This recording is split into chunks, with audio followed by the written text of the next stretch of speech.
How to find free up space settings on TikTok mobile. Hello guys, in today's video I'm gonna show you how to find free up space settings on TikTok mobile. First, then open TikTok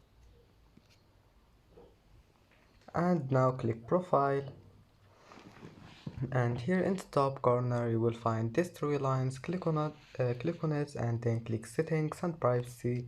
Now just scroll down until you find this one, free up space, and then click on it. And as you see here, you can manage free up space settings on TikTok mobile, and that's it. It's easy. And that's it for today's video.